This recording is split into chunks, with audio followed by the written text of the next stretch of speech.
I'll begin today by acknowledging the Whadjuk people of the Noongar Nation as traditional custodians of the land on which we meet today, and pay my respects to their elders, past, present, and emerging.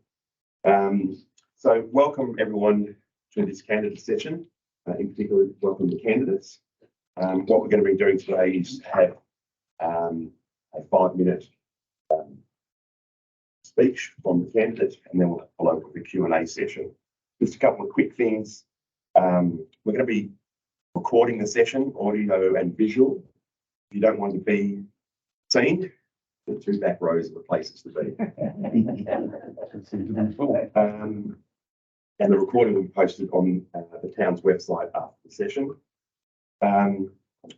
The briefing that we've given to the candidates is that they've got 5 minutes to present. At 4.5 minutes, I will gently ring a bell to let them know about 30 seconds to go. And we've asked them to tell us a bit about themselves, their connection to Mosman Park, and what they think the most important issues facing the Mosman Park community, and then a Q&A session afterwards. The order of speaking is the same order as the ballot paper. So without further ado, I'll ask Andrew Baird to come up.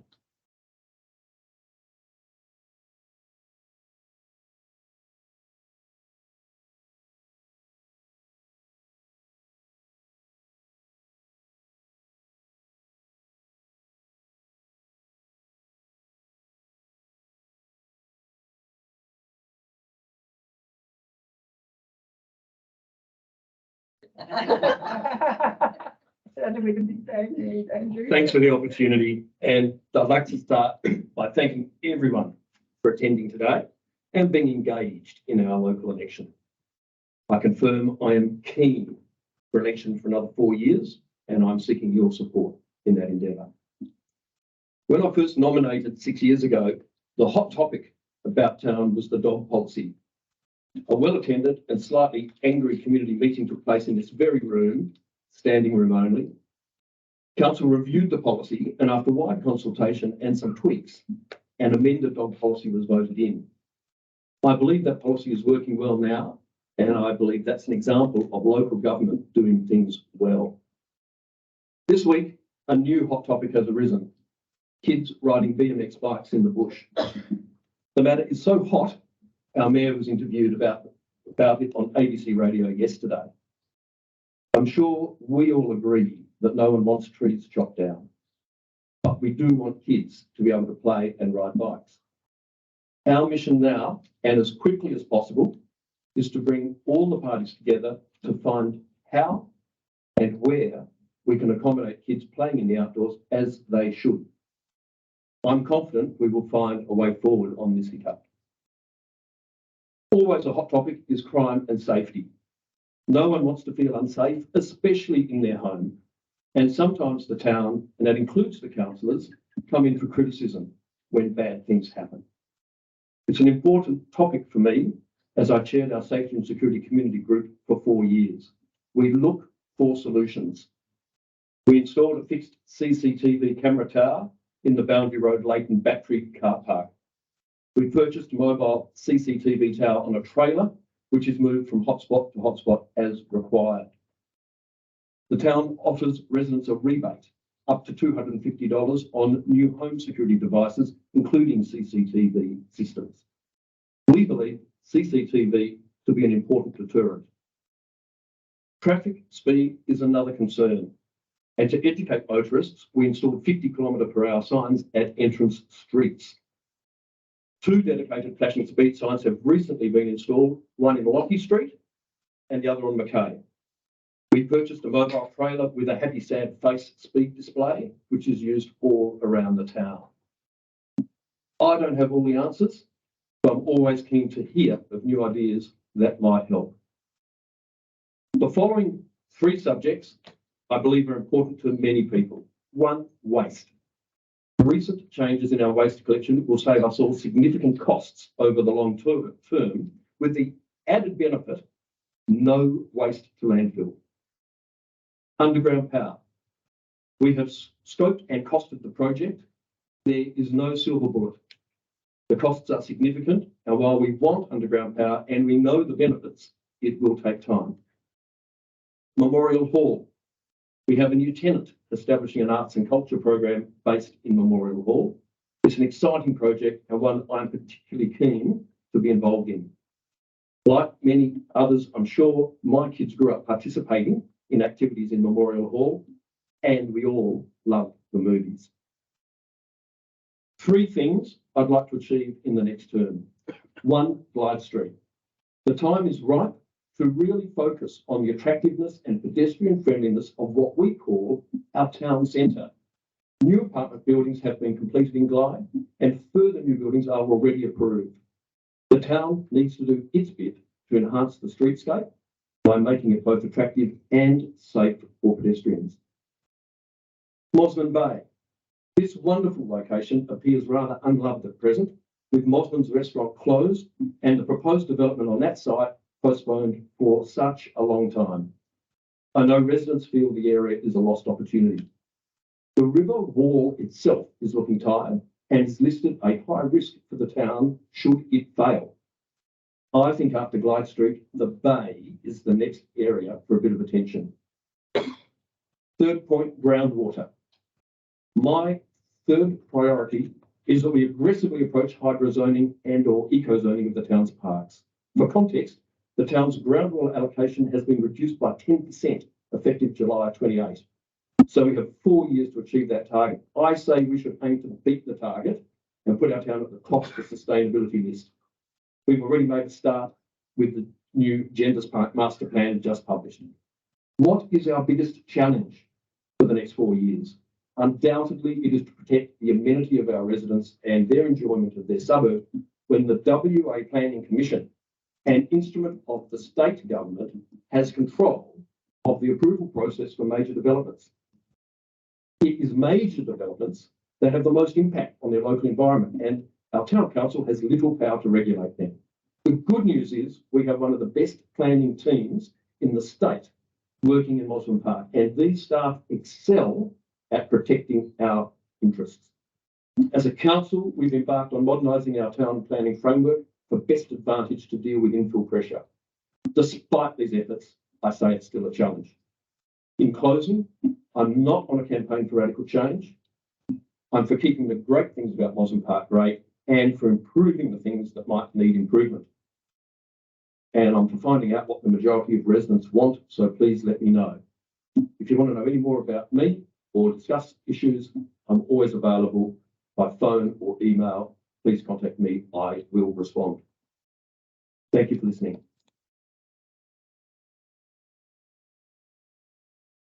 And you're next.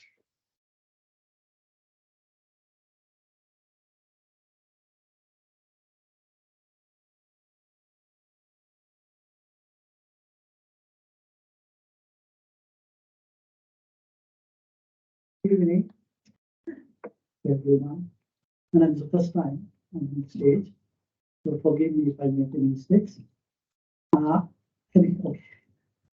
Okay, and just first time I'm running for this council, and everything is first for me. So let me tell me about myself. I was my life was a very up and down. I was born in a war-torn country, right, in Sri Lanka, and our house was burned down. And I was in refugee camp. And then from there, I left home at the age of 17 with $50 in my pocket, just for survival. I don't know where to go. So we left everything, and the country that embarrassed me, gave me the opportunity to study and live was Canada, right? It gave me the opportunity to study. It gave me the opportunity to work. And I was working for the 2nd largest aerospace company in North America, where I learned precision engineering is very important. What you do, you have to look into that very detail. That is what gave me the opportunity. Then after that, I moved to Malaysia, where I was heading a college. And there I managed to live with different cultures and different people. And I managed to train, educate 300 students in aviation. All of them are working in today in Emirates, Qatar Airways, everywhere. And then we came to Australia here, and my wife got a job in Charlie's Chelsea Hospital. Then we were supposed to stay here for only 1 more year. Then end of the 1 year, then we decided to go, but the hospital told my wife to stay back. They said we won't stay back, so we stayed back. So I have to give up in the meantime, I started one aviation college in Malaysia too. So I gave up that one. So I came back and settled down.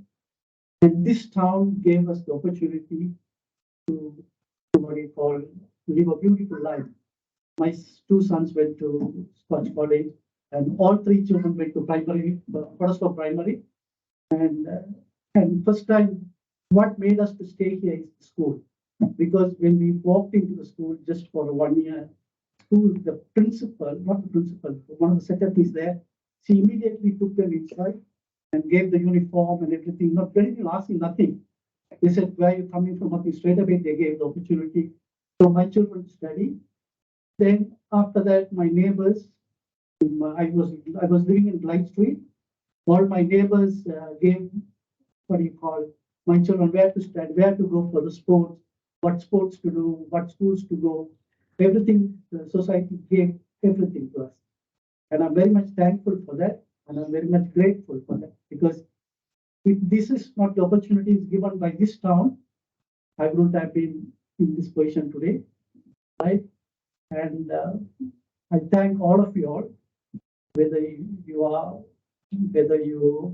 like me or not, but I like all of you all. One of my friends called me about 6 months ago. And he said, how are you doing? I said, I don't know. If I walk out, when I come out to the house, if I turn left, there's a river. If I turn right, there's a sea. If I look forward, there's a beautiful parks. If I look back, there's great schools. If I look up, there are humongous trees, beautiful trees. And when I take my dog for a walk, he's walking along the waterways, waterfront. And what else you want in the suburb? I don't know. But I said, I'm happy. I'm happy to live in the suburb more than anybody else. It's a beautiful town and beautiful everything. And I don't see a problem as a problem, because for me, I've seen the worst. Then this is like a beautiful. I mean, what else you can expect from a thing? Because I know. So sorry about that. Okay. So I don't know what to focus, but I will be one thing that you will not regret by voting me, because if I do a job, I will do it for perfect. There is no need to worry, because I was working for aerospace company for us. If they call it 3 shims that goes on a helicopter, it has to be 3 shims. You can't put 2 because it will vibrate. You can't put 4, it will still vibrate, and helicopter will crash. So we were taught that you have to be precision in everything that you do, right? Whatever you do, take a time. It may be good, but I'll be your voice. Whatever you say, I will follow. It's not my idea. It's not, I won't implement this, I won't implement this. It's not what you want, and we will implement.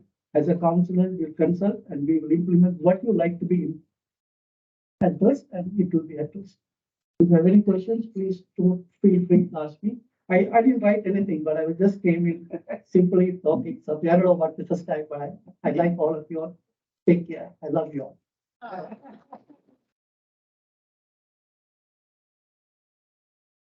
Next candidate is Sarah.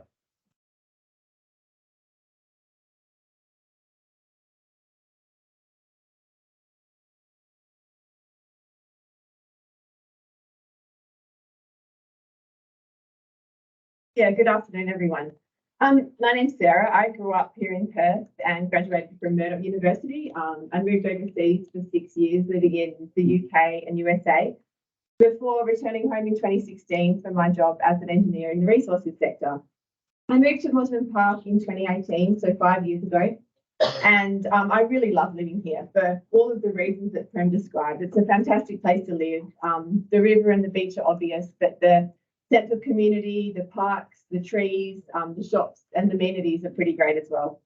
Since having my daughter almost 2 years ago, who I'm sorry she was disturbing your speech very much shouting outside, I've come to appreciate it even more. And I'm involved in the local community via the Residents and Ratepayers Association, and also helping with running the playgroup. So in terms of the issues, and I guess the reason that gave me the inspiration to run for council, the most pressing issue for me, which I feel like can be solved, are some of the problems with the traffic and roads in our area. So I live on Wellington Street, and I really hate seeing the school kids every morning having to dash across the road between speeding cars and lorries, with no safe place to cross, no refuge island. It's not, of course, a problem confined to Wellington Street. Monument Street, Lockie Street, Victoria Street, even Glyde Street as well could really benefit from having some traffic calming measures and making it a little more pedestrian friendly. So yeah, creating a pedestrian and bike friendly town is really important to me. Somewhere where people are happy to walk around, to ride their bikes, having dedicated bike lanes on the road, or at least bike markings to create some awareness to the car drivers. The connection of Mosman Park to the beach is obviously a huge concern. The Victoria Street crossing is a well-documented and well-known problem, and the issues with traffic on Stirling Highway due to school drop-offs within the town, and of course the general traffic, is something that needs to be addressed as well. One of the second biggest issues that I see is the development of higher density living. So it's something that we're already experiencing, and we're sure to experience more of it in the future. And I'm definitely not opposed to it. We need higher density to prevent the urban sprawl that will otherwise encompass Perth. But we need to do everything we can to ensure that any benefits for the community are negotiated. So things like open spaces, cafes, parks, making sure the streetscape around these developments is pleasant, and trying to keep high density near to public transport links, existing public transport links, i.e. the train line, I think is really important. A third issue that I see is our tree canopy and maintaining and improving on that. Destruction of that really needs to be prevented. It's well documented, the urban island heat effects that can occur from the loss of tree canopy. And besides that, having lots of beautiful old trees in this suburb is really something that makes it a pleasant place to live. And it's one of my favourite things, walking around, seeing all the gorgeous old trees. And you can't grow them overnight. They have to be maintained and saved. Tying into this, improving our parks and playgrounds, so things like having more fenced-in playgrounds so that kids can have a safe space to play, and improving our parks to allow people to connect and enjoy our beautiful suburb and create that sense of community that comes from spending time together in these common spaces. There's definitely other issues becoming more prevalent, such as antisocial behaviour and crime, and the large amounts of rubbish you see dumped in some areas. But anyway, it's very easy to stand here and provide a laundry list of problems, and I'm certainly not the first person to identify any of these things. I understand that the role of council is a difficult one. You're trying to balance different needs from many different residents. You're working within the limitations of regulations for local council. And of course, funding, it may be limited. As an elected representative, I will provide a logical and practical approach to making decisions on behalf of the community. I haven't been in local government before, so I've definitely got a lot to learn. But with my engineering background, I think that I'm very good at problem solving. I'm very friendly and approachable, and have a can-do attitude. I should pour water. I think I'll be a great representative, and help to get a lot done in the fantastic town that we live in. Thank you very much.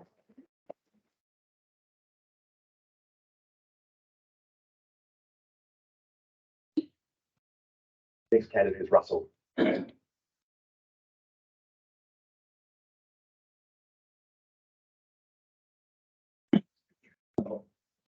Hello everyone, just bear with me. Sorry, I've got a bad dose of hay fever, and the things that you stick up your nose and all those sorts of things affecting my throat. But anyway, Russell Armstrong, I live in Morgan Street, born and bred in Mosman Park. My parents and grandparents lived in Morgan Street, and we have now moved back, and we've been here for the last 12 years. But, you know, I grew up, as I said, in Mosman Park, played football in Mosman Park, went to Mosman Park Primary School, went to Swanbourne High School. It was a brand new school then, which now doesn't exist. But so look, I'm fully aware of what Mosman Park was like and is right now. I used to like Mosman Park in the past, and I think it's a fantastic place. We've got the best rivers, the best beach area, and our tree canopy is fantastic. Currently, we have to have development, and I think what's happening around the town, Glyde Street, there's a lot of people are against it, but in some ways it is quite good. It looks good for Mosman Park. I remember the old shops on Glyde Street, so it's certainly changed and changed for the better. A bit about me again. I'm the chair of the Mosman Park Resident Ratepayers Association, and I've been there for the past 18 months. Prior to that, I have been on the Mosman Park Community and Safety Committee for the last 4 years with community representatives and trying to solve some of the problems we have with antisocial behaviour, crime issues. But I can tell you our crime is not that bad in Mosman Park, but it's the low-level crime that affects every one of you in this room and everyone outside. It is not, murders or things like that. It is low-level antisocial behaviour where they steal your push bikes, they abuse you, things like that. That's what we try and deal with. And my background, 46 years in the police force, I'm well aware of how to help the community with that. I work with local governments, state governments and federal governments, pardon me, in relation to these sorts of matters. So that is a priority for me. Your safety, I think, is paramount. I listen to people. I don't like sitting and just have forums. I like to get out to see what you actually want, knock on your door and find out exactly what the problems are, whether it be anything to do with antisocial behaviour or something to do with the river, something to do with high rise, anything. I will listen to you. So to be short and sweet, if I'm elected, I will represent the community for your needs. Thank you.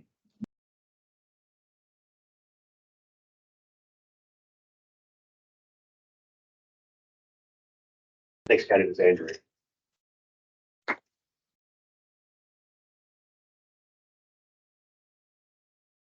Thank you very much, and it's great to be here tonight to present to you. So, Mosman Park is a great place to live, and I want to make it better for you. My vision for Mosman Park is to maintain and enhance the livability and community and village feel of the area for all residents and ratepayers. My vision is to keep Mosman Park on track. I've been an active and committed ratepaying resident of the area for over 30 years. And I'm privileged to be able to raise my family in this wonderful community with my wonderful wife. I am, and I have been, and remain an active member of the community and the many community groups, both formal and informal, whom are so important to the social and community fabric of the community, which add to making Mosman Park a great place to live. I think it's important to have someone that is part of the community and understands the needs of the community to represent you. I have been and continued involved in our community through being a past registrar of the Mosman Park Junior Football Club. I was an active parent at Mosman Park Primary School. I was a manager of the Mosman Park Junior Cricket Club. I was a member of the Men's Shed and the Mosman Park Ratepayers Association. I was the Swan Canoe Club asset manager, and currently I'm a social member of the Golf and Bowling Clubs and a member of the Swan Canoe Club, and love to go out paddling on our beautiful river quite often. I was also founder of Everything Mosman Park, a Facebook group which connects community in a positive manner with information on what's happening, lost and found, assisting local small businesses and addressing some safety issues in the community from time to time. It's mostly a positive group with some 5,000 members and growing by the day. But just to point out, I'm no longer the admin or the moderator of the group, but I am an active contributor. I say these things not to brag, but to show that I care for our community. I love living here, and I want to make sure it's a great place for others to live too. It also shows that I get an opportunity to understand our broad community, not just small groups within the community. I'm proud of my achievements on the council over the past 8 years, which include supporting the development of a long-term financial plan for the town to enhance our financial sustainability, including supporting alternative revenue opportunities. And we have created a 10-year plan to get our town back in the black. We are now back on track with low rate rises and good reserves. Prudent financial management is very important. Another achievement I'm proud of is advocating for the establishment of the Design Review Panel for better urban planning outcomes, and through the introduction of fit-for-purpose planning policies and better community consultation. As other candidates have mentioned, there will be more infill in our area, and we need to make sure we have the right expertise to guide us councillors on what is the best practice, and that's why we have these policies in place. Getting the urban environment right is also important to have a great livable suburb with more workability, less traffic, retention of heritage, retention of trees and buildings that are in the context of our area. I was also instrumental in influencing the establishment of the Underground Power Working Group to move toward underground power for the entire town. I chaired this group. This is an area where the community tells us time and time again they'd like to see the entire town undergrounded to remove unsightly power poles and allow street trees to grow. We are taking a proactive role in trying to solve this big issue. This is the first time the town has taken a proactive stance to start planning for this, and we've started the process, but as Andrew Baird mentioned before, it's going to be a long one. It's expensive, and there's many different elements that we need to look at. I strongly support efficient waste management in the town, and I represent the town on the Western Metropolitan Regional Council. And some achievements there are we've got the near resolution of dispute with DICOM, introduction of a 3-bin system and now FOGO, Purge Ballet, which diverts bulk waste from landfill and stopping the suburb looking like a tip for 3 months of the year, contracting our residual waste to energy in the new year, therefore diverting waste to landfill. I strongly supported and advocate for the maintenance improvement of our urban canopy through the introduction of a number of policies and increased planting in the trees. I was one of the councillors who fought hard to save the golf club from the threat of redevelopment by advocating to have them have a longer lease. I've been advocating strongly for funding for the safety issues around the primary school. But as I mentioned previously, I'm proud of my achievement in standing up for the many volunteer community and sporting groups that are so important to the fabric of our community. I'm proud of what I've done and we've done, but our work is not finished. So in the next 4 years, I will continue to listen to your suggestions and concerns and act in the best interest of the entire community. That includes everyone, kids, youth, families, seniors, small business, all of you. I support advocating for safe beach access with the Wellington Street underpass to stop the debacle at Victoria Street. I think we should undertake a whole of suburb integrated traffic management plan, which incorporates walking, cycling, cars, public transport, e-ridables, but most importantly, get people out of cars and get them walking. I support stamping out illegal dumping to ensure that the beautiful town that we have can shine. I support a bottom-up approach to community safety, where we co-design appropriate responses to make the community safe. Of course, I support improving our streetscapes, reducing costs to improve revenue, but most importantly, working toward best practice customer service from the town and the administration so we can increase response time for queries that you have.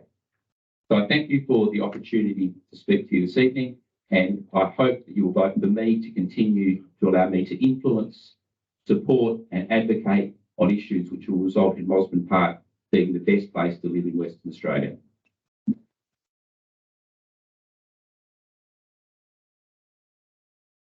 And the final candidate is Nick.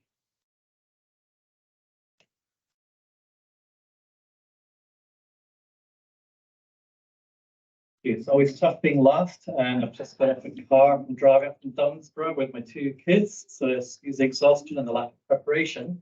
But it feels like yesterday I stood here, but it was just 2 years ago that I was running for councillor. So it's good to see all the same faces again here, and I am committed to the cause, hence the reason I am here again today.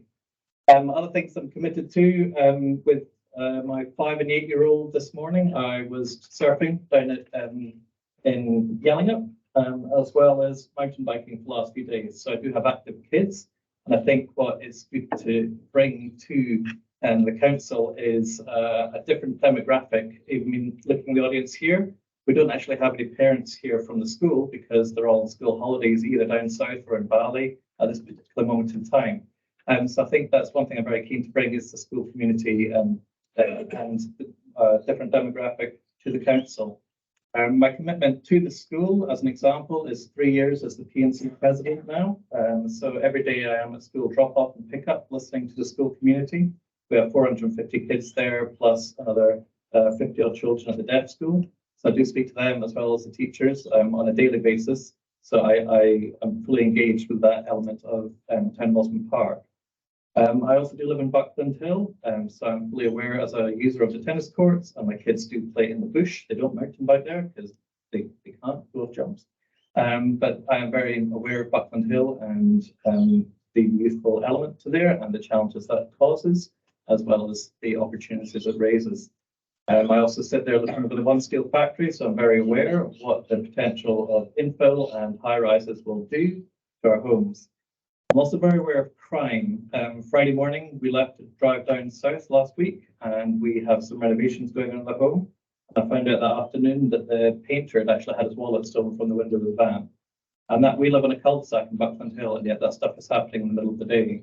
We also had a bike stolen from my garage, and we've had other things going on in our community, and we live in a relatively safe, element of it, a dead end on a cul-de-sac. But we still face that. And if I experienced that the last week, then I can be very aware that this is an ongoing issue. Like you said heard earlier, it's not a major thing, but it's just something that does happen and it has a detrimental impact on our community. So that's something that's well worth addressing. Also, having young kids that do a lot of cycling and running and other things, I'm aware that when we go for a coffee and good things, that they're kind of running around and maybe hitting Turnbull Way. And yes, it's a concern that if suddenly we're going to have all the parking of the new development going down Turnbull Way, that is a concern, and that's something I'm aware of because I live and breathe it every day with my 5-year-old, who gets a bit bored of listening to our coffee chats in the morning. I'm also things we've brought to the school community along the likes of in my term alone, we've had bike racks added, and we've saved up enough money to put solar panels in and put the application in to put solar panels on the roof, as well as bringing containers for change into the school so the kids understand recycling. And we put some footpaths in, and we've also started a running club on the Up Oval before school twice a week, so the kids are running around the field and staying fit and healthy, which I think is a really important aspect of our lives and one thing we're keen to do. However, we are aware that kids cycling to school isn't great for everybody, and it does create kind of hazards on footpaths. So that's something obviously I can work with the school and the education of the kids in terms of safe travel to school, as well as staying healthy at the same time. The surf club is something I'm very involved with as well down at Fremantle. I've been there for about 10 years. I do cycle to school.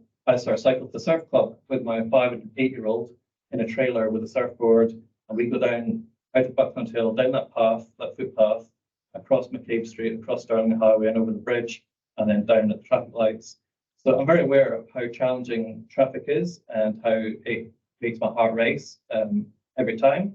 It's the same as going to school in the mornings with the kids from Buckland Hill, where there's a big community that live on Somerset Crescent.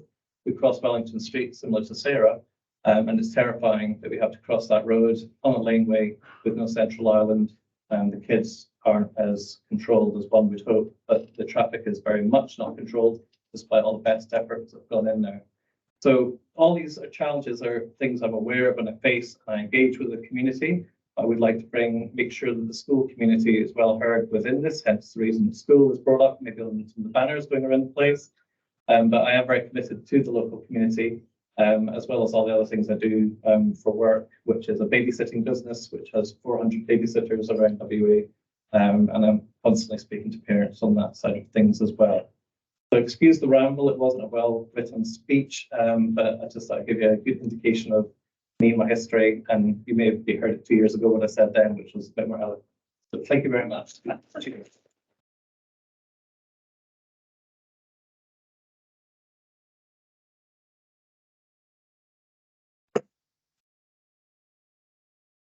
Thank you to all the candidates. What we're going to do now is have a Q&A session.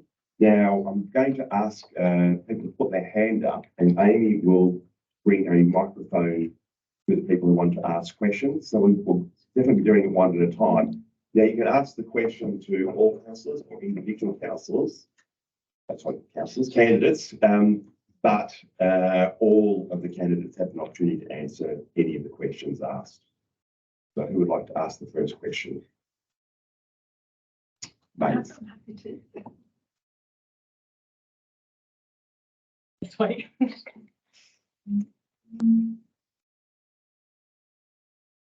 Thank you, everyone. We are very lucky living in Mosman Park. It's a beautiful town. And a lot of the people here today probably live on the east side of Monument Street. But there are a number of people living in Mosman Park who aren't so lucky. And I don't know if people are aware, but in Australia currently, currently 1 in 3 people in Australia report moderate loneliness, and 1 in 7 people in Australia are taking antidepressants.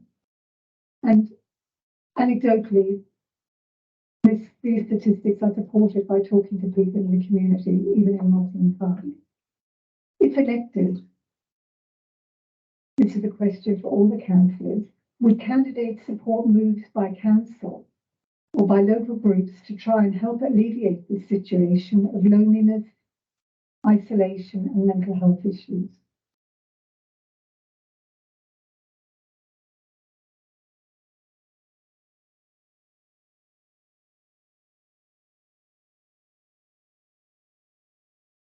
Go first. I'll start with just that. Yeah. I think from my perspective, it was something that has been raised a few times within more parents groups, because there are single parents and there are also fathers who aren't well. People aren't very aware of fathers being lonely as well. So we did instigate a fathering project initiative, which we need to kind of reinforce and kind of build up again, because that kind of lost its momentum slightly. But it was well received for fathers themselves who do feel lonely, who do need support to go out there and work together. So that's an initiative I have done, and it's something obviously as a councillor would support and a broader community rather than just focusing on the school community. I have had experience in that zone there. Would you agree?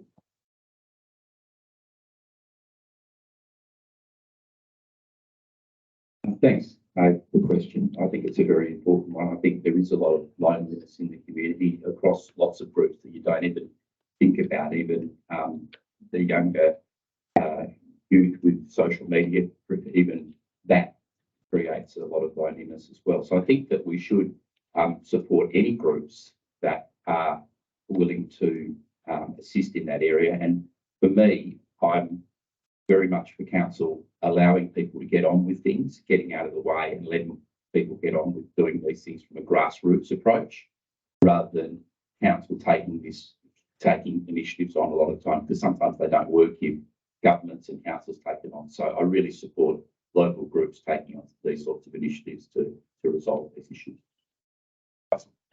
Thank you. I'll just sit here if that's okay. Look, I think it's a very important question that you've asked, mate. We have the light, please. Sorry. It is a very important question because in my working life, police officers with seeing trauma and depression is a great, well, it's a major issue within the community. Loneliness, you might think that everyone's happy. Police officers have got a lot of people around them, even in the military. They've got support. Well, let me tell you, when they leave that organisation and they go home, a lot of times there is no one there and they suffer. So I'm fully supportive of helping the community in relation to that. I know that we have a representative here, Babs, who has a fantastic organisation to help those sort of people. So I'm fully committed to listening, talking and helping those people. Thank you.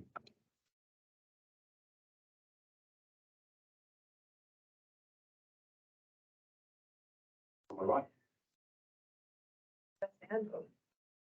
I think that one. Probably better. Yeah.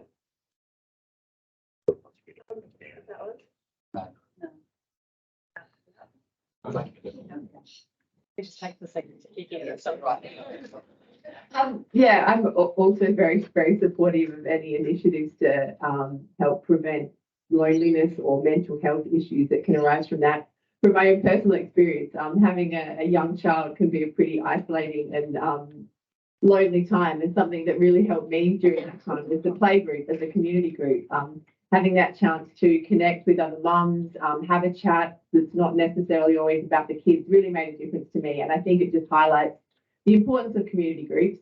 And playgroup recently, we had a fence that kept the kids in. Fence was gone, but we're very grateful that the council has reinstalled the fence, and that actually makes a huge difference in terms of the community group giving us a safe space to meet where the kids can be contained and the mums can relax and have a bit of a chat. And yeah, so for me, that's been a really important community group, and I would be 100% supportive of any initiatives or any community groups that bring people together and yeah, help alleviate some of that loneliness.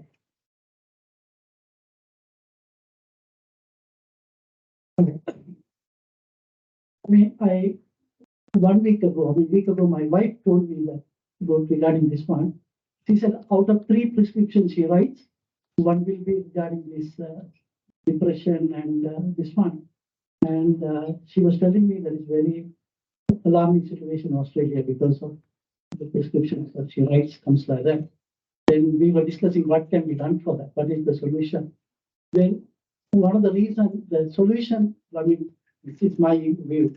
Solution is that the community group is one of the solutions. More than that, everybody should start to meditate. That what you call, you have to close your eyes for 5 minutes, then calm yourself.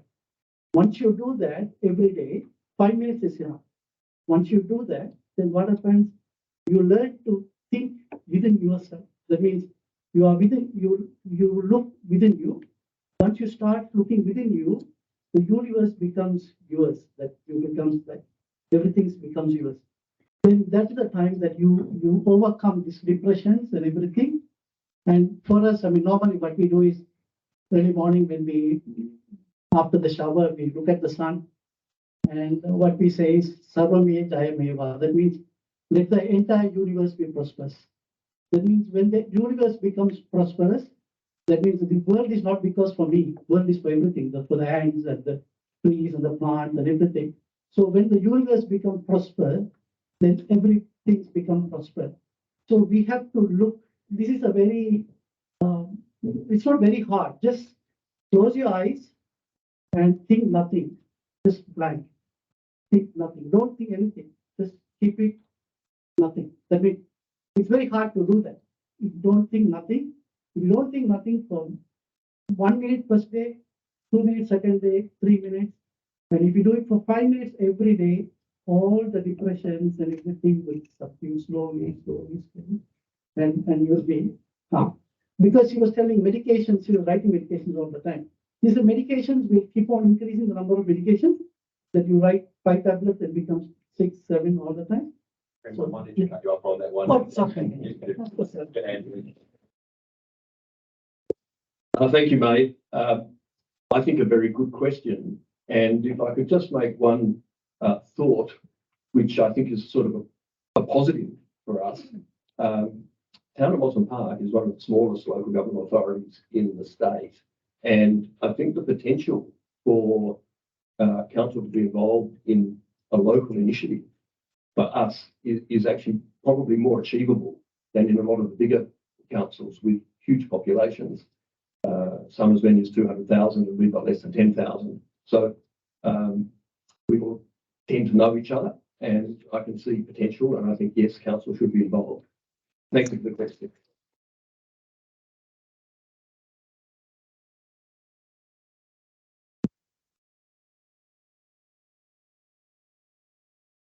I might just stand, if I may.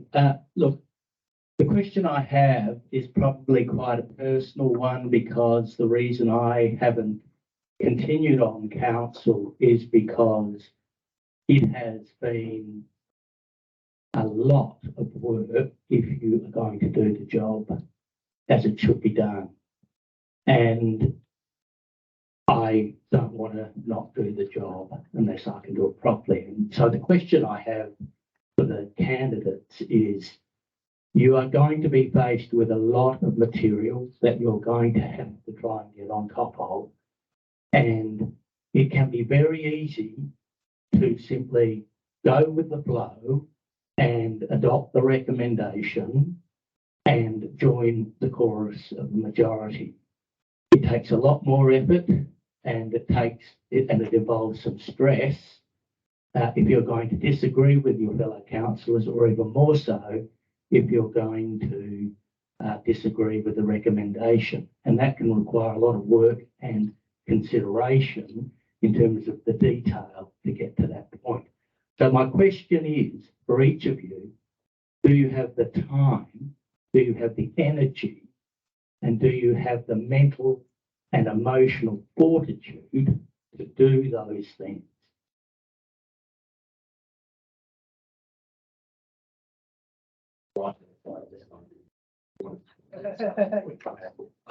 Thank you for the opportunity to be the first speaker again. It's a privilege. The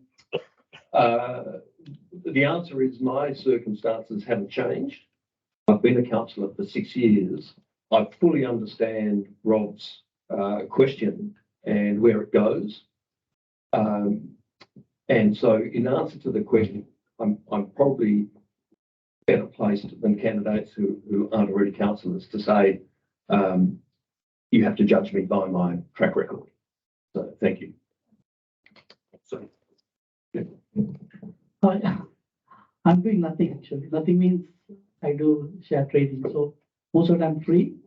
So I can devote myself for this work a lot. Lucky you. I'm the opposite. I've got a 2-year-old and I work and we'll actually be having another baby next year. So this is a question that I gave a lot of thought to before deciding to run. And while I realised that the time pressures are going to be one of the biggest challenges for me, part of the decision to run was tied in with a decision to work part-time when elected. So I do have a bit more time to call on the services of Nana up the back, even more than already. But I really realised that it's a significant time commitment, but I've given it a lot of thought and definitely prepared to make that time commitment. I believe that I've got the mental fortitude to not go with the flow and to read the material and make independent decisions, which is what I usually do in my job every day anyway. And so, I guess it's an extension of my job. It's logically going through the material, thinking about it in a pragmatic fashion and making an independent decision based on what the information available is.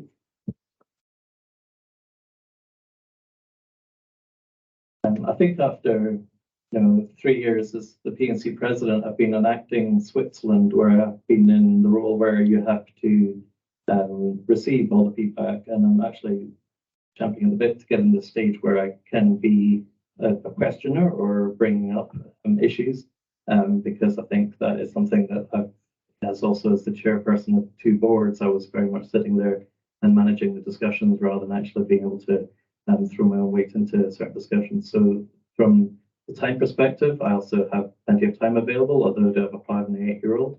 My wife's an emergency consultant at Charles Garner Hospital, so I work around her time. But at the same point, I do have plenty of time available, hence the reason I'm back here 2 years later with time available, and certainly with the enthusiasm to bring a voice to the council.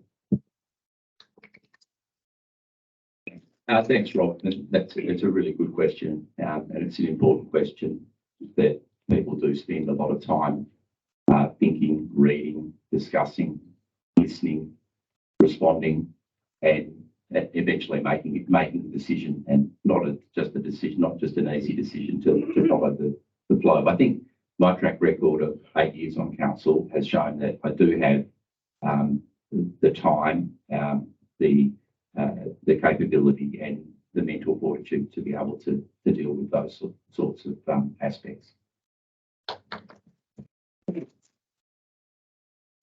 Thank you. Look, I am retired, so I have a fair bit of time on my hands.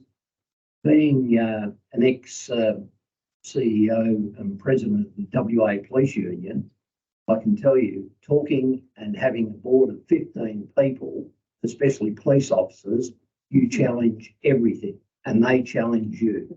So I'm up to the challenge, and I don't mind reading, looking and listening to people and getting the right outcomes. So I am up for the challenge. Thank you.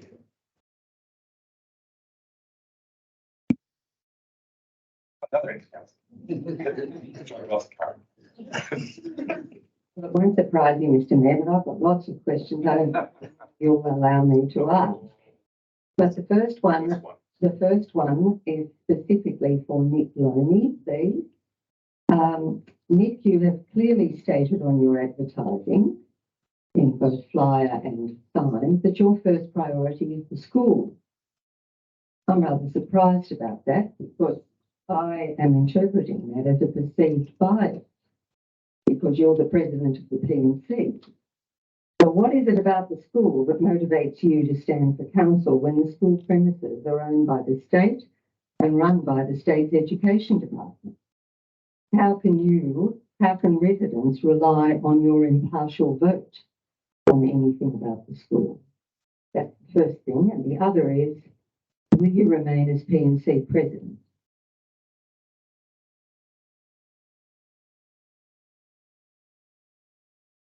Thank you for the questions. I think having school as what you deem as the number one part of my advertising was more about a graphic design thing, as opposed to a preferential choice to just fit it nicely at the top.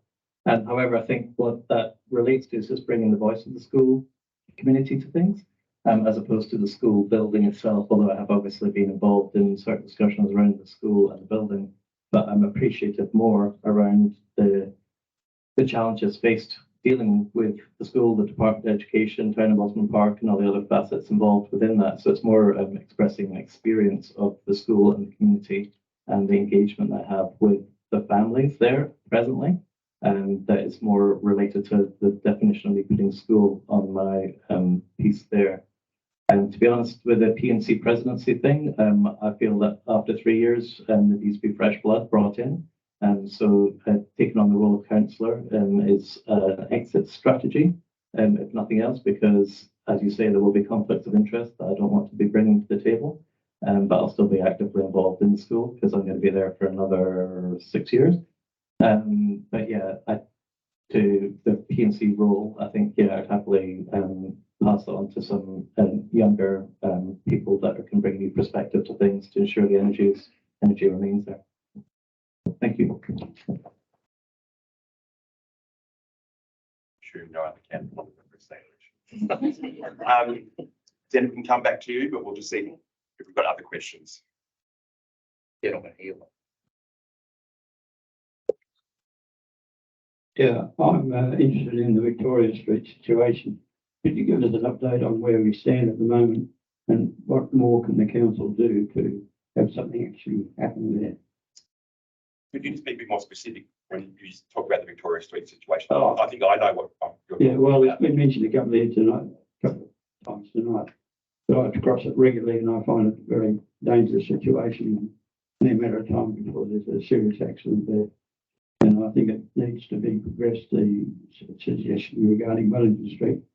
That type of thing probably is probably the best way to go. And I'd like to know what the council can do, if it can do anything in promoting that.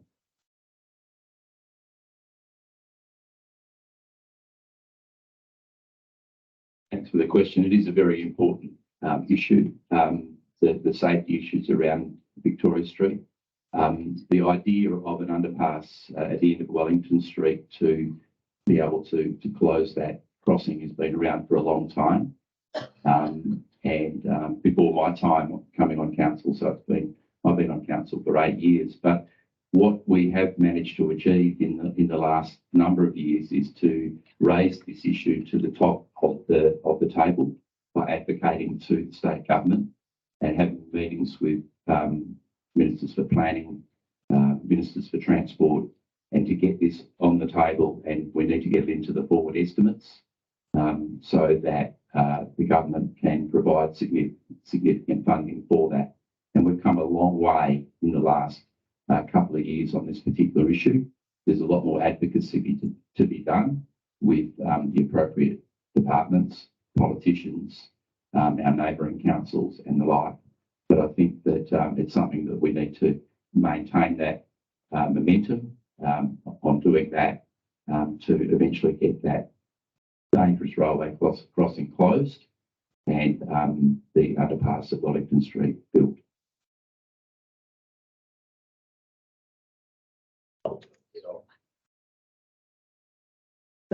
Yes, Victoria Street Railway crossing, and that includes Salvado Road too. Both very dangerous intersections or railway crossings.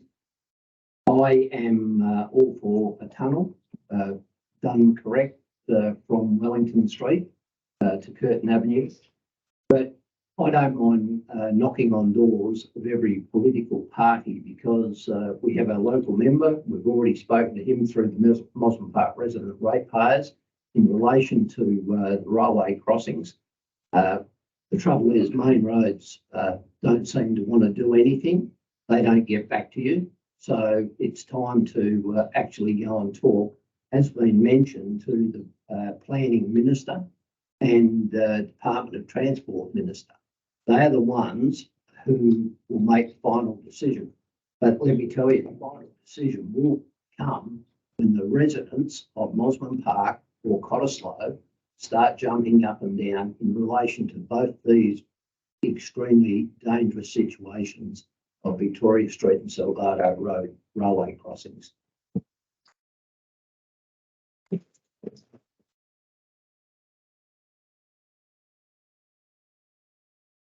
Yeah, of course, agree with everybody. It's a terrible crossing and something needs to happen about it. I think perhaps something that could help is having some sort of Sterling Highway action group that maybe encompasses members of residents from Cottesloe and Mosman Park, even North Fremantle and further north to Peppermint Grove and Claremont. Because it's a wider problem, Sterling Highway, than just those crossings. Like those crossings are the immediate ones we see every day, but the problems with traffic along Sterling Highway in general, it's a really big issue. And as Russell said, advocacy at all levels of government is something that I would really support and do my utmost to continue, as I believe the council has been doing. I think a wider action group is something that could help. I think I will work with other councillors to make the decision because I'm not really from this perspective. So I can't be simply saying without any other idea. Thanks, Brent. Look, I can't add any more than what Andrew Maurice said. He summarised exactly the situation as it is at the moment. This current council has been very active in advocacy, led by the Mayor, over the last 2 years on exactly trying to elevate the subject to levels of government which actually have the power and have the money to do what's required. Thank you.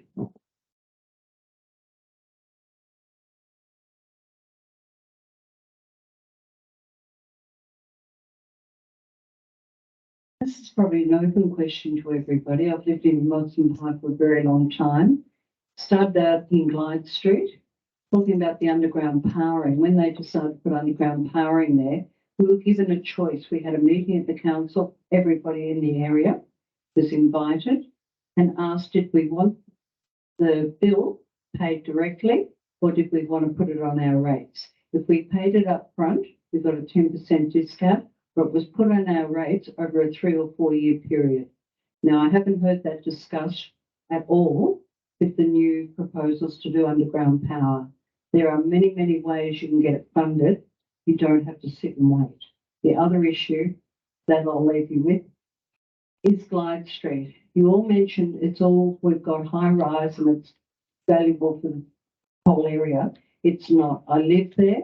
The cars start parking at 7 a.m. We have dog walkers and you say people should walk. Well, let me tell you, there are hundreds and hundreds of cars in Glyde Street every day. They are not walking to get their coffee. They drive. The kindergarten people next door, I've given them permission to use my driveway every day. They can't get the kids out of the car. So it's a huge issue. So I'm wondering, in the next development, do we have to have, I know they've made it a rule that every new building must have a commercial property underneath it. Is that necessary? Glyde Street was a very quiet little place when I moved there. It changed in 2018 to commercial. I haven't seen it be beautified. We've got dog poo everywhere. We've got cars everywhere. We're getting graffiti and we're getting loudmouth youth coming home from the nightclubs and restaurants late at night. So I don't see how that's beautified Mosman at all. Thank you.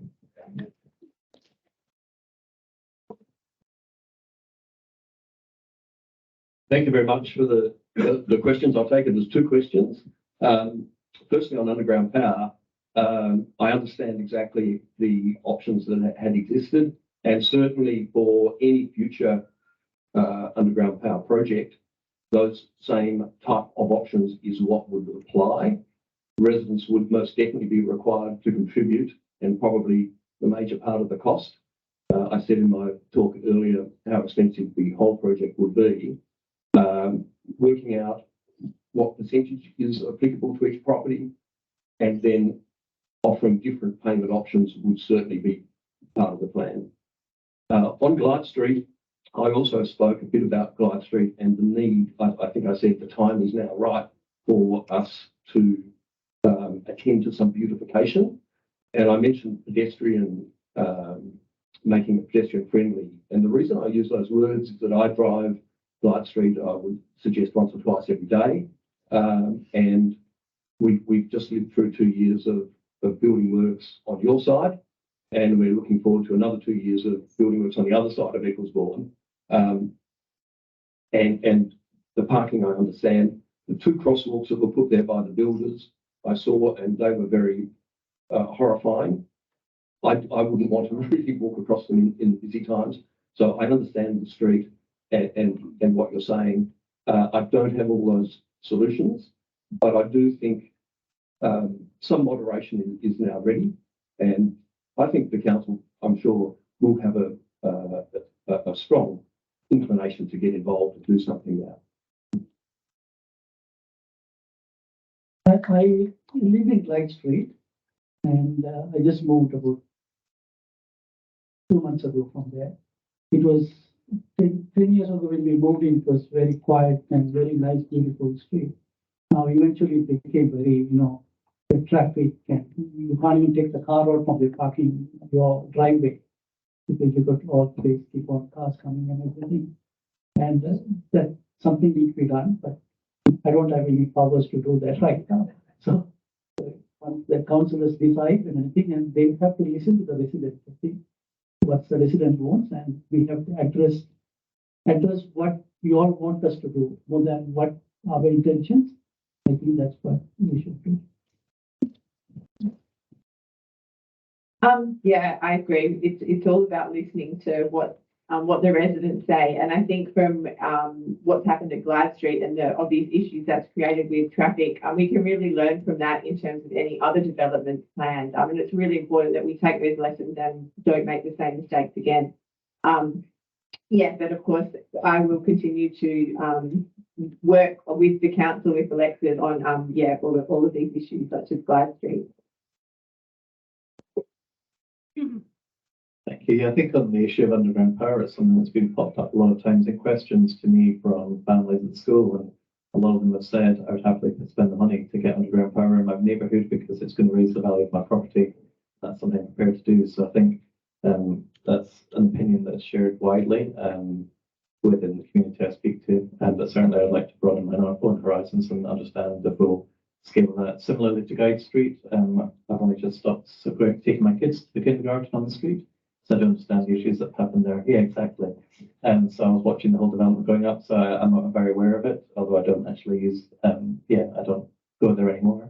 There's no need, but yeah, I certainly understand the experience you've had there in terms of traffic and all the rest. So yeah, I think introduction into the Mosman Park would be great to understand the challenges faced there by the local community as well as those that just enjoy the coffee. Thank you, and thanks, Judy, for the question. So I think it's two really important issues.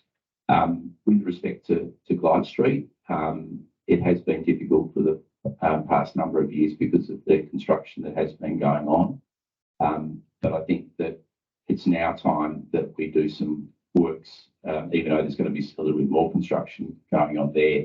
There is an opportunity to do some works to beautify that area and tidy it up because it is run down. With respect to traffic, I think that we need to look at the whole of Mosman Park from traffic issues, because if you work on one area, it affects another area. So we have to look at all of that together. In my view, and I've advocated this to council, and hopefully we can get it into the new budget if I'm re-elected, is to look at an integrated transport plan for the whole town, which doesn't just incorporate cars, because I think we need to get people out of cars and get them walking, riding, using public transport. So we need to look at that integrated transport plan for the whole town, how people can walk easier from place to place, walk to public transport. I walk from Sampson Street in the mornings to Victoria Street Station to catch the public transport to town. I catch the 107 from the Manning Street shops to Claremont Station to catch public transport. I think more people need to get out of cars, use public transport, use cycling, use their feet, and even e-ridables. So I think that's a really important issue that we need to look at. I think the work that the Ratepayers Association did with respect to their traffic calming is a good piece of work. And I think there's some things in there that we can implement as well. With respect to underground power, I know people have been waiting a long, long time for it. It is a very complex and expensive proposition for the town. We will look at all the different ways that it can be funded and how the funding mechanisms will work with the residents as well. It's not an easy proposition. When I first came onto council, I thought we could resolve it. It's, we just push it through and, we build it. It's not that easy. It's very complex. And we just think we're getting some traction and we get 2 steps further back. But we need to keep working on it, and especially looking around the financial viability of undergrounding the 2 areas that haven't got underground power. So I promise that if re-elected, I'll continue to work to try and address this most important issue for the town. So it just doesn't affect the people that have underground power. It affects the whole town. We can increase our urban canopy significantly. And at the end of the day, as was mentioned, our property prices will go up in the town. So it does benefit everyone. Thanks, Judy, for the question. I'll deal personally with underground power. Walking around talking to people, there's a lot of people within the community who've already paid up to $6,000, they tell me, for underground power, and they paid this many, many years ago. And they wonder what's happened with that, if it's still recorded at the town, which I hope it is. And also there's a lot of people who also committed to paying towards underground power. But the cost is what they're concerned about. They don't mind contributing. I think it's incumbent on the state government to fund underground power within Mosman Park and every other council. You know, they have new developments. Developers, when they do a development out in the sticks, as you can say, they have to pay for underground power. They have to pay for everything. Well, I think any of these new developments, they can contribute towards our community benefits, and that's underground power. So moving on to the next one, Glyde Street. Look, as I said before, I've seen what Glyde Street used to be when I was a child. Old, it was quite good. I loved it. Went to the first TV show, sat outside in Glyde Street and watched the TV in the barber shop with all the kids in Mosman Park. So that's how far back I go. I don't mind the development there. I know it's caused a lot of issues. My concern is the development down the road, which has been spoken on the west side of Ecclesbourne. I think that will cause a lot more problems than what we've seen already in Glyde Street. Ecclesbourne Street will be an absolute nightmare for everyone in Mosman Park. Traffic is out of control. Just finally on that, the traffic lights at Sterling High and Glyde Street. When you sit there, and I saw it firsthand again, I've seen it all the time, quite often, 4 cars go through the green light onto Sterling Highway, left and right, and cars this morning were going through on the red because there's at least 100 metres of cars past Ecclesbourne waiting, 4 cars. So main roads, I'm writing to them from Mosman Park resident ratepayers in relation to that. And we have a traffic survey that my council has presented to council in a whole range with Sarah on issues within Mosman Park. So if elected again, I keep using that, if elected, I will continue to do what I can for traffic within Mosman Park. Thank you.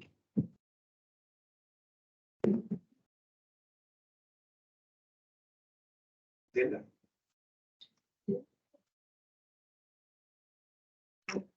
My next question is for the existing councillors, Baird and Maurice, because you both referred to community consultation.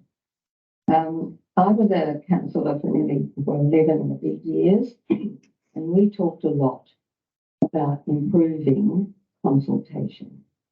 And a lot of time and effort goes into big consultation projects when big issues are in front of us. But I draw to your attention the fact that now that I am just a resident, when I call, the person I want to speak with is never available. I don't get a call back. I send an email, it doesn't get responded to. And with the development that affected me recently, I got a letter on a Friday saying I had 2 weeks to object.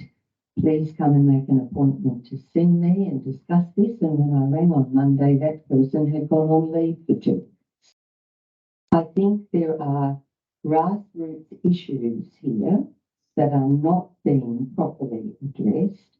And I draw it to your attention to say start from the bottom up rather than spending all the time and money on the big consultation project, because I have spoken to a lot of residents who will echo exactly what I am saying. And I think it's time we really address this once and for all. So if you'd like to make a comment on this, I'm most interested to hear what you have to say.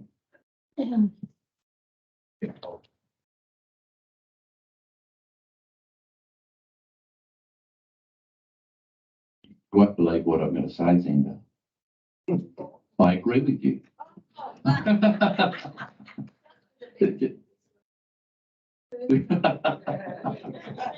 No, it's not. No. Yes, look, I think there are some grassroots, and I did mention in my address one of the things that I wanted to work on, because I've noticed in the last little while, especially during campaigning, about response times and responses from residents and inquiries a number of times. A lot of things have come up on Everything Mosman Park about that. I've followed a lot of things through, and I think there is some issues there around those response times. The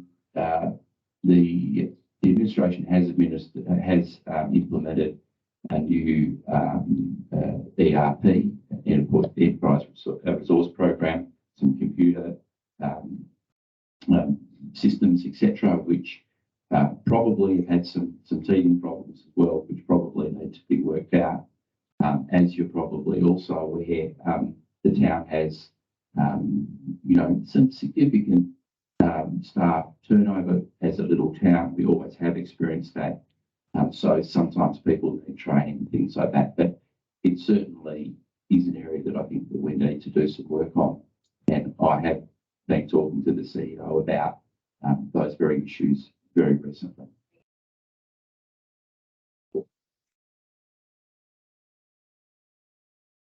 Thanks very much, Zenda. I too agree with the gist of your question. Not answering an email or not returning a phone call isn't something that residents should accept.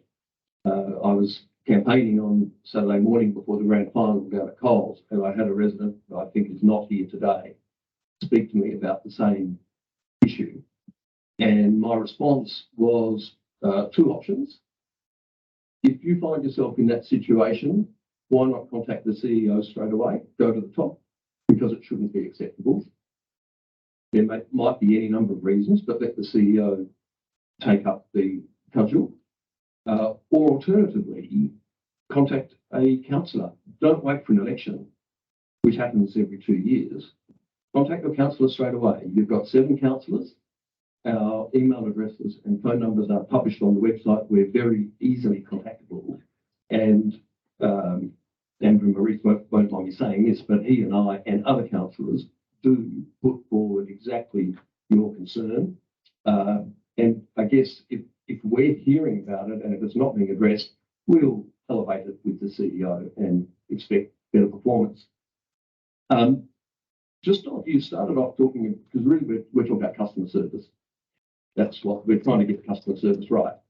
But you started off talking about consultation, and we do major consultations. And one thing that we've just talked about very recently, and I believe it's been accepted by the administration as a new component in preparing our major consultations, is that any survey that we publish will be peer reviewed before it is sent out.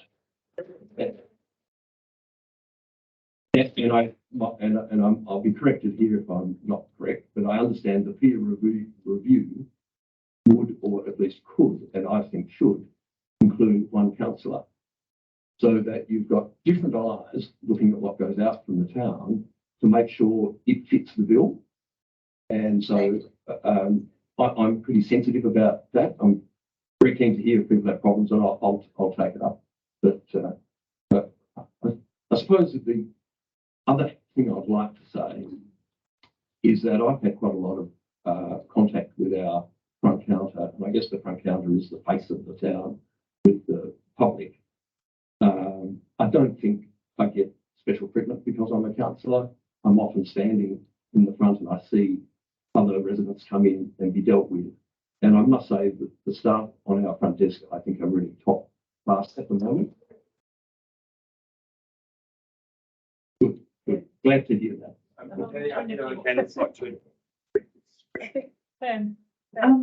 Yeah, just on the consultation thing, as a resident, with like and I think that's really fantastic that you said that a councillor will now be part of the peer review committee, and I'm surprised they weren't already, I suppose. I don't know exactly who usually reviews these things, but I definitely share some of the frustrations, like in terms of the recent Open Spaces survey. When doing the survey, all I could think about was how is this question providing any useful information?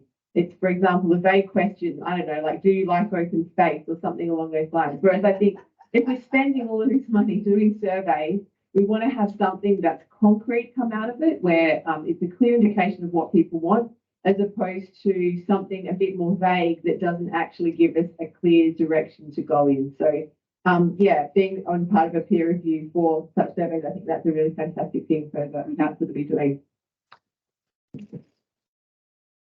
Igor Russell. I think with the consultations is something that I'm always striving to do within various communities, and I think it's always a challenge to get people to fill in online surveys as well. So I think you do need them for a certain perspective, but you also need face-to-face and all sorts of other workshops, which I've seen the council seem to be doing a lot more of, which I think is great. And I think that's something I fully endorse, is that you need to do every single variety of platforms to ensure that you get a balanced view from the whole community. So I think, yeah, I fully endorse what we're doing and make sure it keeps going.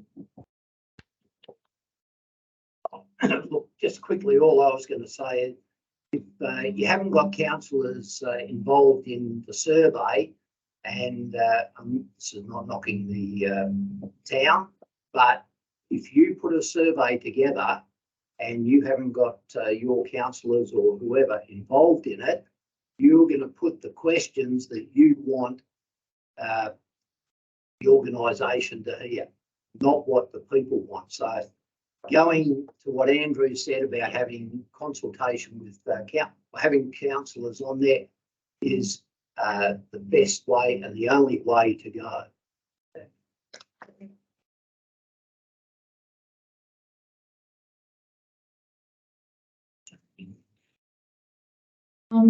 Hi, I'm Farida Fanayed of FABS. Thank you to the candidates for your presentations. My question is, I wanted to ask if you're aware of current women's group running in Mosman Park, who's connected to over 130 women of all ages and backgrounds, and they're quite involved in initiating activities in the community. And following on from that, will you be willing to support this group? And if so, what are your thoughts on doing so? Thank you.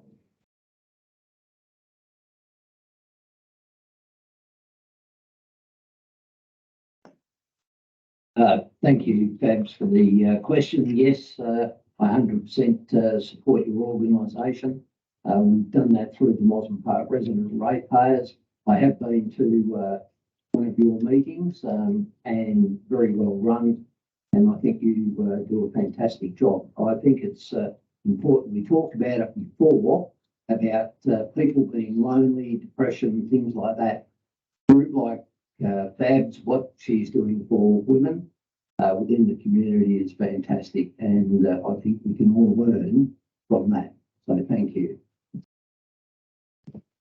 Thanks, Russell. Thanks, Babs. Yeah, Babs, as you know, I'm aware of what you do. I've met with you and May to discuss the good work that you're doing, and I'm very supportive of that good work, supportive of council assisting that. And as I mentioned before, I really support grassroots organisations, so things that are coming from within the community.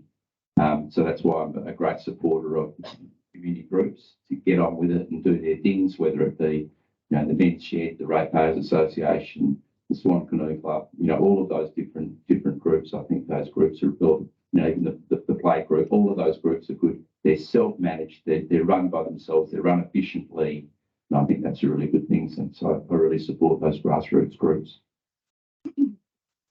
Yeah, as indicated, I fully support everything going on with these community groups. I think, yeah, I definitely would like to do more to support you and, you know, publicise it through the school and all the other communities I work with. So yeah, I think it's a great thing. And again, there's probably a bunch of stay-at-home dads that probably need to have similar things as well. But that's another initiative down the line. Yeah, I didn't actually know it was a women's group. I was aware of your group, from the meeting that you came and spoke about, the Ratepayers organisation. But yeah, as a member of Playgroup, and I know what council can do to support, and I'll definitely do the same thing, for your group. And I think the most important thing is, making sure that the council, for any needs is really responsive. We faced a number of difficulties in Playgroup with, communication about some of the facilities, things that went on for months and months. And yeah, in the end, it was via the Ratepayers Association and talking to the CEO, Carissa, that helped us to finally get a resolution. So yeah, definitely, I think would provide support for community groups in that way, making sure that anything that you need is advocated for and that it's followed through until you get it. Yeah. Any complicated is always better. And I will be really supportive of it. And I will do the best for you. Thanks for the question, Fabs. I did only recently become aware of your women's group. And as you know, we've spoken on the phone, so I'm learning more about it. The one thing I do understand is that you will be presenting to the whole council or the new council after the election, I think in November. And so there'll obviously be a path that we could follow at that time. Thank you.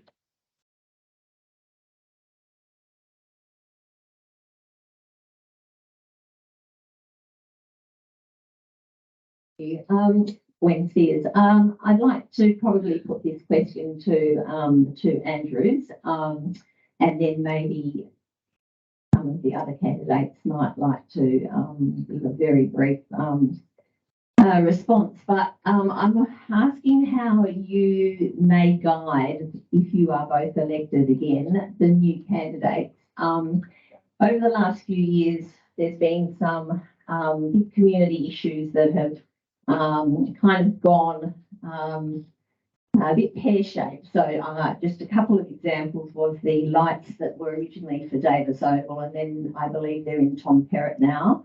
The pink container that appeared at Alf Adams, and the process by which that was there and now has gone because it's not legally supposed to be there, from my understanding. The amount of energy and time that was spent on, I think, the golf frisbee, if that's what you called it, behind Tom Perrott. So I'm just wondering, with those kind of mistakes that have occurred, how you would guide the rest of the council in how to not fall into those traps again and, let's say, be more efficient.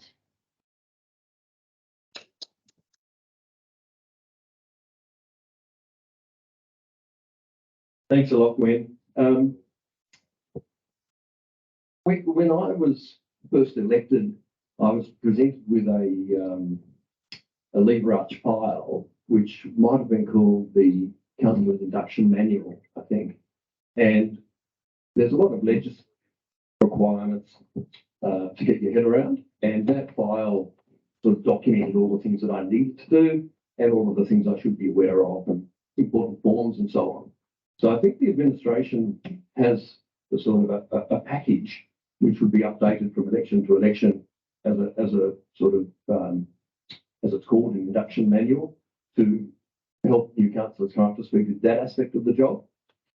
The instances you talk about where things, I think you said, went off the rails, I'm not sure if they relate to the election of new councillors who weren't up to speed, perhaps you're suggesting, but new councillors will immediately start attending weekly briefings and obviously the monthly meetings. And I guess through the course of the way our system works of briefings leading to items coming forward at later agendas, a new councillor will have to participate and listen at those meetings because obviously returning or existing councillors might know something more about the history of the subject. But I'm not aware that there's a big disconnect between new councillors coming onto the role and not being fully informed. It's not for necessary. I'm using those different examples, but So bring more Just keep moving. Thanks. That's Gwen for the question. Yeah, look, there's always things when you're on council that go awry. There's never going to be smooth sailing. I think we have to learn from our mistakes, and we do. We always, when something goes awry, we sit down in a briefing session and we work out what went wrong. I know Chris is very strong at that. If something doesn't work, we look at how we can do it better. And she talks to her staff. I hear her saying to her staff, how could have we done this better? Let's hope that hopefully this doesn't happen again. How do I, if I do get re-elected, how do I guide the other councillors? I'm always happy to provide mentor support to other councillors. I always go early morning walking and often will offer to go with other councillors walking in the morning, and we have good discussions, etc. My door is always open, my phone is always on to speak with councillors. And I think one thing that I've loved about council in the last number of years is the camaraderie amongst the councillors. Don't always agree with each other, but we always can have a good discussion and a good debate, and that's really important. But I think there is a big learning curve for new councillors. It goes without saying, but I'm happy to provide that support and learn from our mistakes. Any other candidates like to raise comments?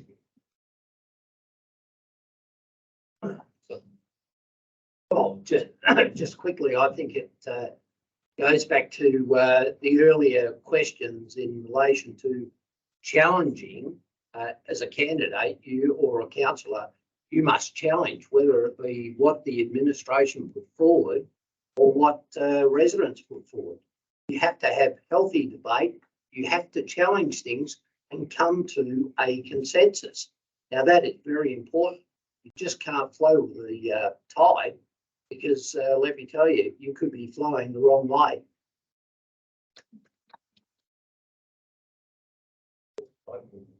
Myself, do you mind if I that publicly? You've got to continue the question. I'm going to possibly take one more question. I'm just going to, I think Trish has got a question, and make two more quick ones, and then I think we'll wrap it up. Just quickly, my experience, there's everyone's always been very approachable. I'm just wondering if there's any room for a liaison officer, a warden, or a coordinator. My experience with the CEO, if we have issues with the RSL programs or anything, if I go to the CEO, it's action, it's followed through. But I don't think it should have to go to the CEO. I think it has to be somewhere down on the grassroots level. So are you skilled in troubleshooting, conflict resolution, and also new ideas in coordinating what we have got with our volunteer groups that are amazing? I'll start down this end if we can.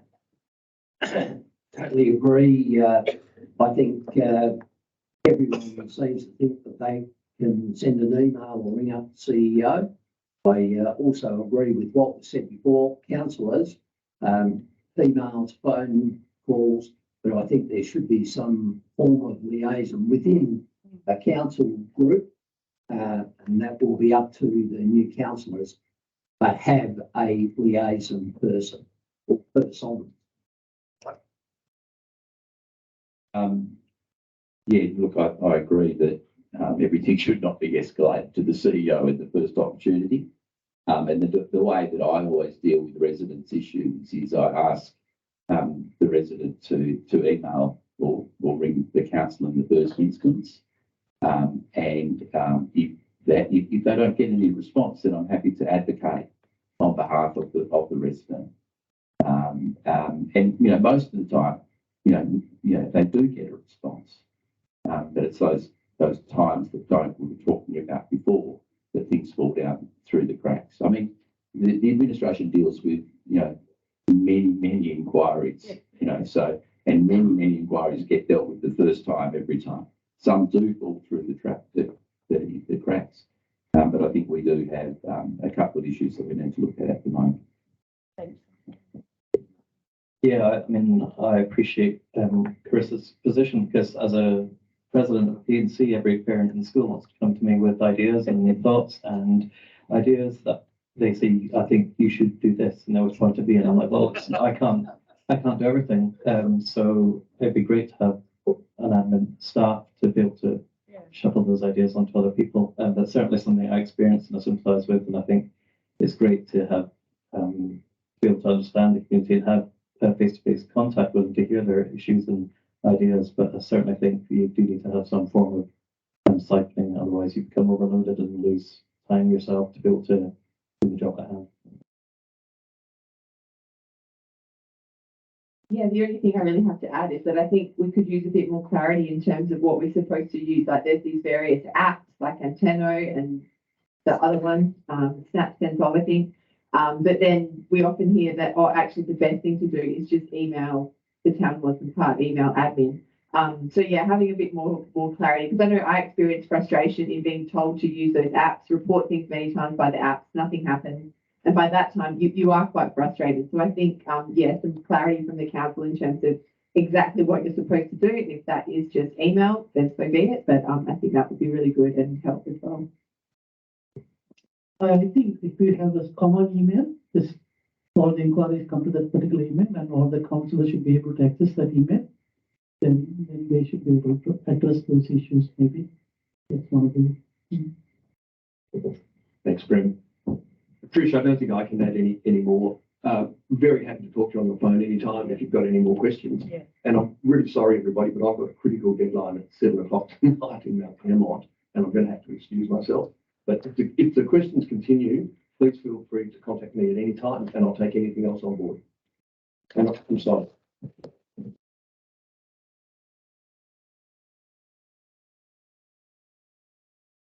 I'm actually going to make this last question. My name's Tony. I've been in Mosman Park for about 4 years. And in that time, I've got involved with a lot of volunteers that spend an awful lot of time and effort every year helping to maintain Mosman Park, the great place it is for us to live. A lot of them all work in nature. They're all working with rebuilding degraded bushland, maintaining parklands. We have a lot of parks in addition to the open bushland. We also have the beach and we have the river. We've got a lot of facilities. We have 5 schools in the area that don't contribute to the costs of running Mosman Park. That falls back to the small group of ratepayers that exist in this area. And so it's a little bit frustrating when there's a lot of time and effort goes into maintaining what everyone's been talking about and on this mission tonight, which is how great Mosman Park is to live in. You know, the canopy, parks, greenery, it's all fabulous. But what I'd like to know from particularly new candidates, what importance do you place on maintaining the bushland and the open parks? Because there was always pressure groups that come along, with the developers, frisbees, BMXs, etc., that involve, to some degree, removal of bush that we've been trying to rebuild. So we'd like to know how you stand in that regard.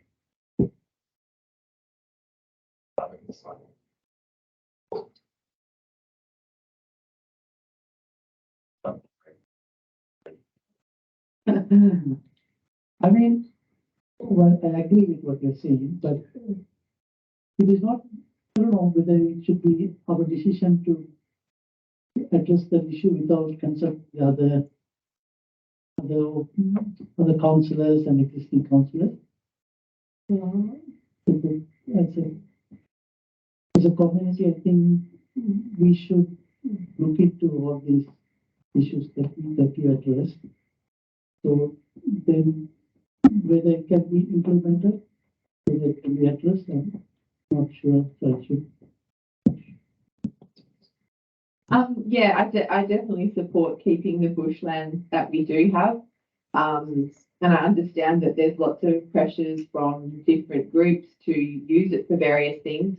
And I guess it's all a bit of a juggling act, trying to sort of be the conflict resolution, be the mediator between different groups to try and achieve the best outcome for all. I think someone told me recently, the best outcome is when neither party is happy, when both people give a little bit, not one person crowing over the other that they've won or such. So I think there has to be some give and take. I definitely support keeping all the bushland that we do have. And I think perhaps looking into instead using the grassed areas that we have for, the frisbees or the BMX tracks or whatever. I think perhaps it's more beneficial to give up the grassed areas than bushland if we want to, develop new outdoor infrastructure.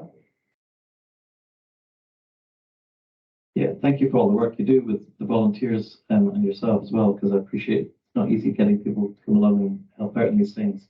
I, despite having young kids that like to kind of go through the bush, they don't destroy any, but we certainly do appreciate having that naturescape available. As Sarah mentioned, there's always the conflict between people wanting to do certain things in these areas.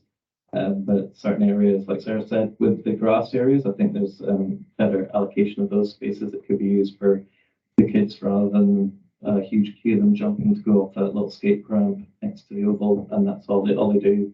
I think there's spaces that could be used appropriately, but I think having consultation with every element of the community is important within that to make sure that the upset on both sides is minimised and not everybody's unhappy.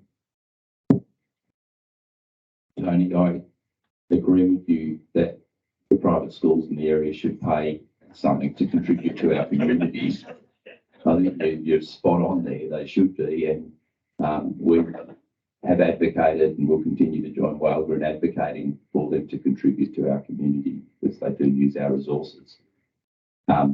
I also very much appreciate the work that the Friends of Mosman Park Bushland do as a volunteer organisation, as advocates for nature within the town. But as Sarah mentioned too, it's a hard job up here. We need to balance competing needs at times. You're not always going to get everything that you guys want. The other parties are not always going to get what they want. But the bushland, nature, the canopy is extremely important. Why do most people live in Mosman Park? It's the green open spaces, the green bush, the canopy, the trees, the beautiful setting between river and sea. I thank the volunteer groups for helping to maintain those. So I've always been supportive. I've been down there getting my hands dirty on many occasions as well, and I enjoy that. And I just wish more people would get along and help you guys out. Thanks, Tony. Look, Friends of Mosman Park Bushland do a fantastic job. Have a look at opening to Buckland Hill. Fantastic, all that planting up there, Minham Cove, and thanks to the council for all the trees. And I mentioned this before, you go out to some of the new subdivisions and they are barren, absolutely barren. Developers don't even put a 10-foot or 6-foot tree in, absolutely nothing, dust bowls.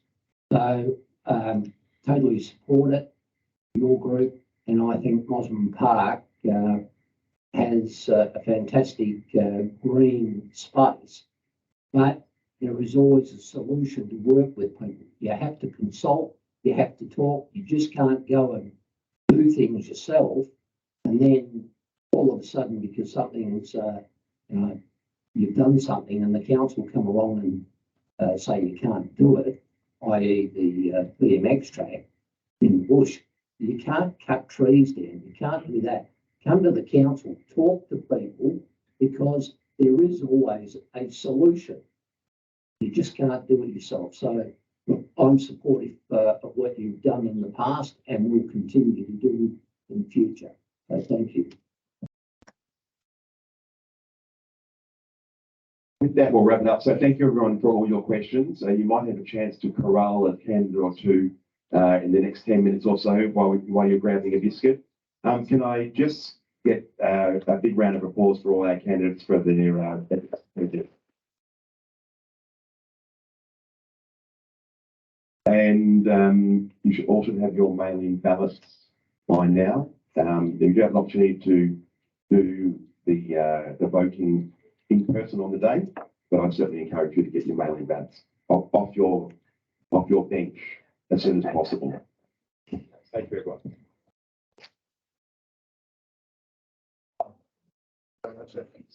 Yes. No.